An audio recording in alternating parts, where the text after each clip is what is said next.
kitu ambacho nilikiona kwa Young Africans ambacho kilipoteza uhalisia wa mchezo au ubora wa team. Selfishness. Mchezo wa jana kulikuwa kuna ubinafsi mkubwa kwa wachezaji. Mimi Clatous Chota Chama ule mpira leo tengeneza.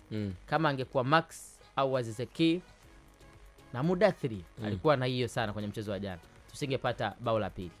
Angelazimisha kwa sababu angelazimisha mara amgeukiwa kwanza, amgeukiwa pili, mara apige mwisho wa siku, kwa sababu kulikuwa kuna nafasi nyingi ambazo Young Africans walizitengeneza, eneo ambalo mtu ameshafungua mwingine unashindwa kumwekea kwenye njia, na naamini wanafanya training kwenye maeneo kama hayo, kwa sababu Young Africans tumeona wakicheza 1-2, kwa sababu unapokuwa umefocus na mpira unaweza usione mtu ambaye yuko kwenye maeneo ya pembeni, lakini before you receive the ball inabidi wewe umesha scan, umeshainua kichwa, umeshamwona fulani uko hapa, fulani uko hapa, fulani atafanya move kwenda hapa.